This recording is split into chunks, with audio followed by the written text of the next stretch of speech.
दोस्तों, आपको पता होगा कि 4 जून 2023 को हमने पटना के बापू सभागार में पान को जानो, पान पहचानो और पान को मानो की एक रैली की थी। और आप लोगों ने सारे लोगों ने कवर किया, उसके लिए भी धन्यवाद देना चाहता हूँ। कल एक और रैली हुई कि भाजपा के द्वारा पान बुनकर तांती महासंघ के द्वारा एक रैली आयोजित किया गया। बेसिकली भाजपा इसके पीछे थी, उसकी सारी मशीनरी, उनके जितने बड़े नेता थे, सारे लोग लगे हुए थे। उनका एक ही मकसद था कि पान समाज को जो रैली 4 जून की हुई उसके पैरेलल एक रैली करना और पान समाज के वोटर के उनके लोगों को में डिवीज़न पैदा करना। लेकिन आप लोग देखे होंगे, आप लोग सारे कल होंगे बापू सभागार में। मैं भाजपा को और उनके नेताओं को ये कहने के लिए आपको यहाँ बुलाया हूँ कि भाजपा के नेता जो डिवीज़न पान समाज में करना चाहते हैं, वो पान समाज में अब संभव नहीं है। उन्होंने कल करके देखा, आप अगर वीडियो आपके पास विजुअल सब देखे होंगे कि 200 आदमी भी उनके सभा में नहीं पहुँचा। वो समझते थे कि पान समाज परंपरागत वोटर्स रहे हैं भाजपा के, लेकिन 4 जून के बाद हम पान समाज खड़े हो उठे।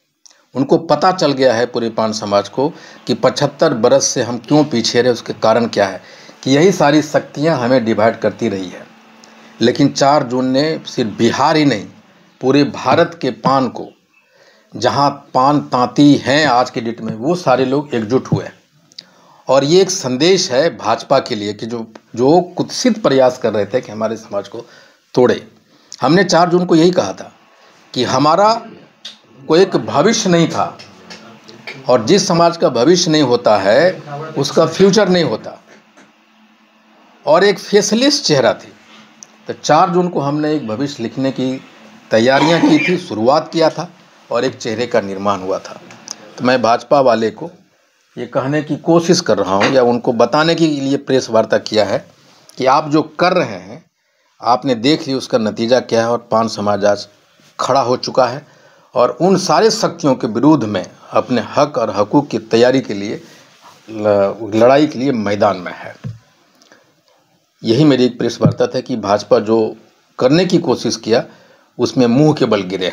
और उनके सारे बड़े नेता जो मंच पे थे, भाजपा की पैसा, उसकी मशीनरी, उसके नेता का चेहरा भी पान समाज को विभाजित नहीं कर सका। इसलिए मैं पूरे पान समाज के लोगों को बधाई देना चाहता हूं, और आज उन्होंने जो एकता का परिचय दिया है उसके लिए हम उनके आभारी हैं। भाजपा अगर आपके पान समाज को विभाजित नहीं कर रही है, आप किस समाज के, आप जो पान समाज हैं, आप किस संगठन के साथ हैं, किस पार्टी के साथ? देखिए, हम तो कांग्रेस में हैं, और जब आपको, अगर आप उस रैली में अगर रहे होंगे तो कांग्रेस के सारे नेताओं ने उस पर आया था। अभी हम दिखा दिए हैं कि हम कांग्रेस का समर्थन पूरी तरह से कांग्रेस में है। बिल्कुल, कांग्रेस को है, गठबंधन को है। और क्या लगता है भाजपा आपको तोड़ने की पूरी प्रयास कर रही है? प्रयास किया उन्होंने पिछले 2 महीने से। जब ये रैली हमारी संपन्न हुई बापू सभागार की, तो वहाँ के भाजपा के नेताओं ने 3-4 बैठकें की। हमारे समाज के लोगों के साथ हाजीपुर में बैठक हुआ, फिर भाजपा का जो कार्यालय है उसमें बैठक हुई, और एक नीति बनाया गया।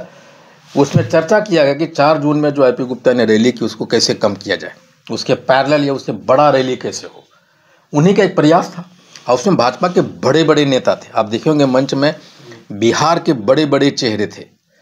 इसका मतलब ये हुआ, अगर 100 आदमी 150 आदमी आया तो जो भाजपा का कैडर था वो भी नहीं आया है ना उस रैली में। बापू सभागार में कल भाजपा में जो लोग हमारे समाज के हैं वो भी नहीं आए।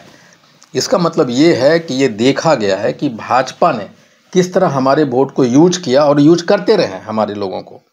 अब 4 जून के बाद उनको समझ में आ गया है कि हम एकजुट होकर ही अपनी चीज़ों को ले सकते हैं। भाजपा की कुछ भी प्रयास हो, पान समाज उधर नहीं जाएगी, बिल्कुल नहीं जाएगी। तो ये तो कल साबित हो गया ये बात ना, कि नहीं जाएगी।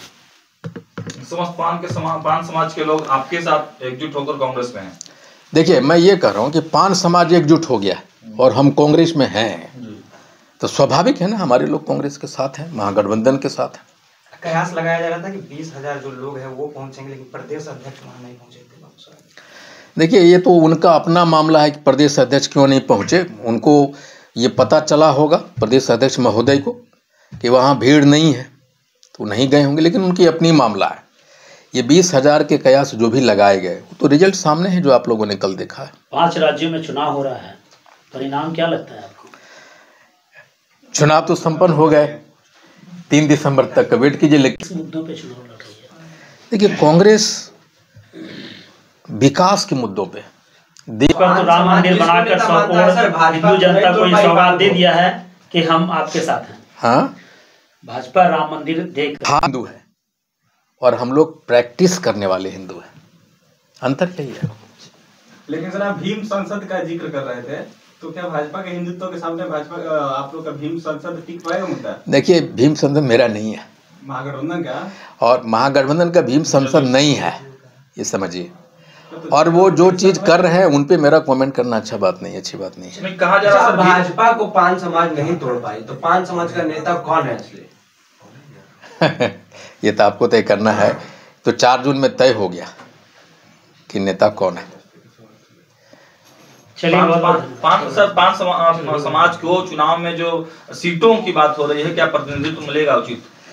देखिए, हमने तो अपनी बातें, हमने जो पान का जानो पान पहचानो पान मानो, एक में जो 4 जून को हुई थी बापू सभागार में, हमारे समाज ने एक मेमोरेंडम दिया है, सभी नेताओं को दिया। वो जदयू को भी दिया, कांग्रेस को भी दिया, तेजस्वी जी को भी दिया। तेजस्वी जी आए थे उसमें, सारे लोग। हमने अपनी स्पष्ट मंशा कर दी है, एक मेमोरेंडम के रूप में दिया कि भाई हमको लोकसभा में प्रतिनिधित्व चाहिए। हमारी आबादी के हिसाब से हमें 75 बरस से एक भी मुझे न एमएलए बना न एमपी बना, आप तक टिकट नहीं दिया। टिकट छोड़िए, गिना तक ना। आखिर वो रैली का नाम क्यों रखना पड़ा? पान को जानो, पान पहचानो, पान को मानो। आज तक कभी सुने हैं किस तरह का टाइटल के साथ कोई रैली हुआ है? लोग करते हैं अधिकार रैली, पान अधिकार रैली, कुर्मी अधिकार रैली, फलना अधिकार रैली। हमने क्या किया? हम तो अस्तित्व की लड़ाई लड़ रहे थे। अब ये जनगणना हुई है, उस दिन से एक पान समाज का अस्तित्व सामने आया। देश की मीडिया ने, यहाँ के लोगों ने, पॉलिटिकल घराने में, पॉलिटिकल सर्किल्स में अब पान समाज की चर्चा होती है और मुझे पूरा विश्वास है। जीतन राम मांझी कह रहे हैं कि जिस हिसाब से समाज की संख्या है उस हिसाब से मांझी, चिराग पासवान कभी आरक्षण पे बात किए हैं क्या? एक कमेंट बताइए।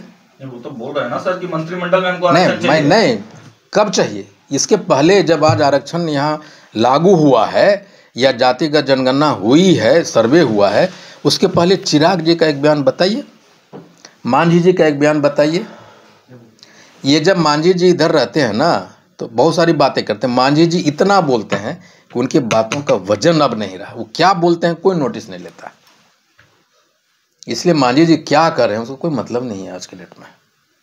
दलित समाज के बड़े नेता के तौर पे जीतन राम मांझी की पहचान है। मुसहर समाज के बड़े नेता हैं, दलित के बड़े नेता नहीं है।